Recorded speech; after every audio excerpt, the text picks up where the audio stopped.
Hey everybody, this is Miss Whistler. I am one of your history and language arts teachers, and today I'm going to give you a little mini lesson on using academic language in order to boost your grade to something along the lines of a B or an A. Specifically, we're going to look at getting it at grade level. I will at the end give you a couple tips on how to get that from a B to an A for y'all overachievers. But mostly I'm going to focus on specifically what we are looking for grade level material in our academic language area of our rubric. This is something that you can take with you into your language arts classes, into basically any class at Ingram that you're going to be using academic language for. So first off, when we're talking about academic language, let me just move myself down here. When we're talking about academic language, we are talking about the style, tone, and word choice that you should use for an academic paper, so a paper for school. Specifically geared towards things like research, persuasion, anything that you need to use highly sophisticated, really clear and precise language that is extremely formal. Think about how your word choice and tone changes between the different people you're talking to. When you're talking to a friend versus a parent versus principal flow. When you're actually speaking to different groups of people, you change your language. Obviously with your friends, you're going to use inside jokes and slang, maybe a little bit of swearing. But with a parent, it's probably going to sound a little bit more formal. And a friend or parent versus principal flow, somebody you don't know, somebody who's going to be hiring you on for a job, you're going to be wanting to sound as clear and precise and formal as possible. Now this is translated to when you actually do some writing as well. Similarly, when you text a friend versus writing an essay in class or writing a thank you note to your grandma or a thank you note to somebody who has interviewed you. You want to, again, be as clear as possible and as formal as possible. It's not to say that informality doesn't have its place. Obviously, it does. It's the way that we communicate in a friendly manner that brings us all down to the same level, a way to play with language. And informal language is just as complex as formal language. It is essentially its own dialect. You speak multiple language, even if you only speak English as a language. Those of you who do speak multiple languages or multiple ascribed dialects in English, you know this. It is not that those things are wrong or incorrect, and they certainly have their place, even in writing. But when we're talking about academic success in a formal research paper like the one that you're going to be writing, you want to use, again, formal written language. Instead of using things that are slang, you're going to be wanting to use the more classically accepted formal techniques. Essentially, formal language refers to the avoidance of cliche and slang. It's also the avoidance of a couple of other factors, and replacing certain words, phrases, and styles with others. What I'm going to cover today are what we call the 7 academic language sins, the things that you should absolutely avoid when you're writing a formal essay. We're going to gear it specifically towards writing your history research papers, but again, you can take a lot of these techniques with you into other areas of academia, specifically language arts and the humanities. Alright, so the first of our 7 deadly academic language sins is the use of first and second person. When we talk about first person, we're referencing the pronouns I, my, we, us, and our. Okay, you might be wondering why we, us, and our is included in first person. Well, when myself and Janaea are doing something together, we are a we. I'm part of that we. It's still first person. It's still involving me. When we talk about second person, we're referencing one other person, somebody outside ourselves, a you. Often, a reader, a friend, somebody who is the person we're communicating with. The thing about this in an academic paper is, for one thing, it adds words that are unnecessary and actually make your point a little less clear. It is, again, also informal language. An example for, say, a paper where you're comparing and contrasting the exploration techniques of China and Europe. I think that Chinese and European exploration were different because of their motivations and outcomes. All right, fairly strong thesis if we're making an argument that they are similar, that they're different as opposed to similar. Unfortunately, there is something that needs to be fixed. There is the I think. This is using first person. Similarly, if you were to write something like, those of us who think, or we all agree, those are uses of first and second person that are super common in a paper, and they do need fixing. So first off, how does it need fixing? Well, first you need to find it. This can be easily done by hitting Control F or having somebody look over your paper. First, if you want to just do some editing on your own, hit Control F, and it'll pop up a little window where then you can actually search for the word that you're looking for. You can type in I, me, my, we, us, our, ours, you, and your, as a way to kind of quickly sift through your paper and identify areas where you might be using first and second person, and you can fix them then, because then you can identify them. So how do you fix it? Because many of us are really used to writing like this. Well, super simple. You just cut the phrase out. I think that can just get completely cut out. And it's still the exact same material that's being covered. It's your thesis. Chinese and European exploration were different because of their motivations and outcomes. It's much more clean. And again, we have a word cap, so if you go over your word cap, we might not look at those last couple of words. So cutting out words and phrases like that is also going to allow you a little bit more wiggle room for your word cap. And again, it also eliminates that informal first and second person language. All right, on to the second academic language sin, unspecific and overused words. Now, many of us use these words in kind of our everyday speech because we're going really fast when we're talking.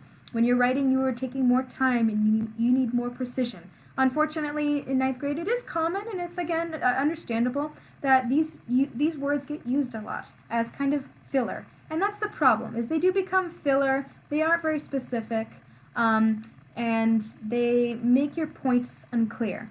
So words like good, bad, big, small, thing, stuff, something, amazing, awesome, awful. Again, words like good, bad, great, things, small, yes, that's probably clear why they're unspecific, but something like amazing, awesome, awful. The reason we don't want to use these words is they become much more of a matter of opinion and less factual, less clear and straightforward.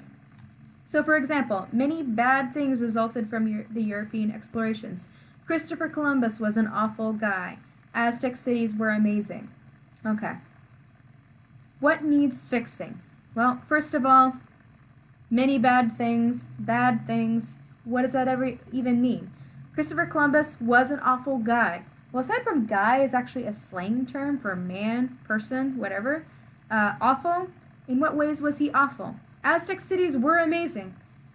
Generally speaking, one would say that's true, but in what ways are they amazing? Again, these are really not specific enough. So how do you fix it? Well, you get more specific. Instead of bad things, what bad things resulted from the European explorations? Human atrocities, all right? This is a much more specific, very bad thing. The fact that there was the loss of human life and the oppression of people.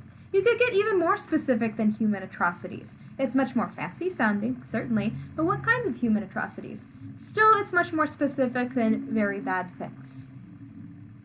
Instead of Christopher Columbus was an awful guy, Christopher Columbus was awful in what way? He exploited human misery for personal profit.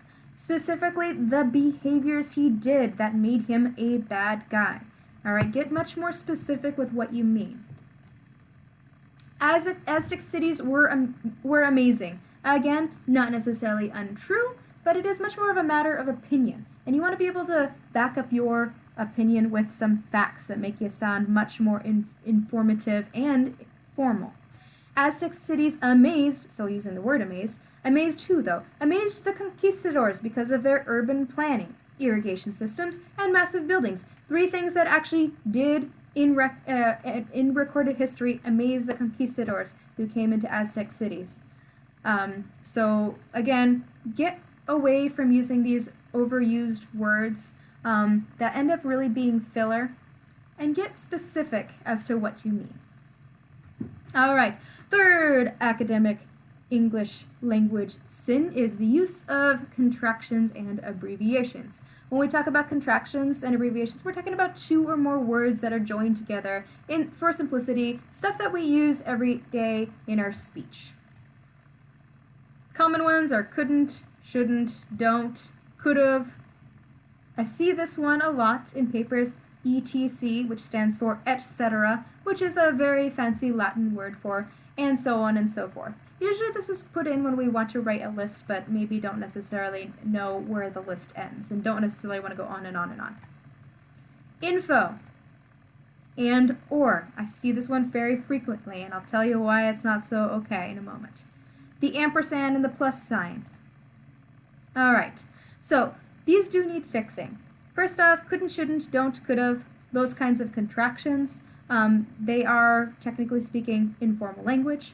ETC, this abbreviation, sounds and looks kind of fancy. However, as an abbreviation, it's often just a supplement for the actual list that should occur. Info. Well, what is this short for? Short for information. I bet you could see what you need to do to fix that one. And / or. Now, I see this frequently, and I think this is because we do see this a lot in emails. It looks a little bit more complicated, but what it really is essentially fence sitting. You're not deciding one way or the other if it's an and or if it's an or. It could be that it's both. However, it actually doesn't look very good in a paper. It is sort of informal. The ampersand and the plus sign. Oh, those are so fun. They're very cute. Please don't use them in a paper. Easy fixes. Couldn't, you spell out the words that the contraction includes. So couldn't, shouldn't, don't becomes could not, should not, did not. All right? These are the actual words that are part of the contraction. Could have, could have, etc. Now, you can write and so on if there's a list that you don't want to write fully out because you don't want to go over that word count. However, oftentimes you don't even need etc. You don't need and so on. You can just take it out completely. Info, if you're talking about info that you're providing, information that you're providing, write out the entire word. Instead of using and / or, you don't want to use that / because it is sort of informal.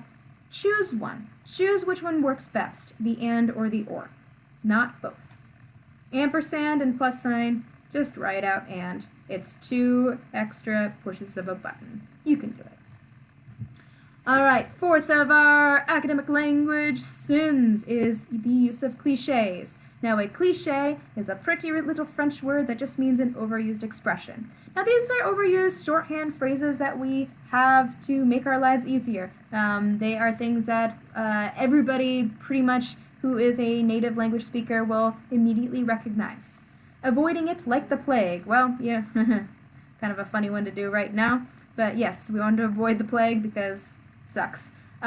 So avoiding something like the plague, well, we would know immediately what that means. Like a kid in a candy store. We know what this means. Problem is, these are overused expressions. They don't actually, again, they're kind of filler. They don't actually add much to your paper. They're not very specific. Often, cliches are recognizable because they are similes or metaphors or some other figurative language. We're in a history class where you're doing research. The use of figurative language should basically not exist. All right? It is very rare that you'll be able to use figurative language in a way that isn't a cliche and doesn't actually just clutter up your paper with unnecessary words and phrases. Because again, with a history essay, you want to get kind of right to the point. So, 2 cliches that I'll give you examples of are, after the death of Emperor Yongle, the Chinese expeditions were dead as a doornail, and Leif Erikson's voyage was just the tip of the iceberg. Alright, these are very fun cliches, but they are just that. They are cliches, they are overused phrases that honestly don't add much to your paper except for a little bit of silliness. So what are we going to do? Well, we got to replace the cliche. When we're talking about these expeditions being dead as a doornail, what do we actually mean? Well, we mean that the expeditions are they stopped occurring. They metaphorically died. When we're talking about Leif Erikson's voyage was just the tip of the iceberg, it was the beginning of something, all right? It was just the first thing that was going to start occurring more and more and more. Okay, so we just replaced them. After the death of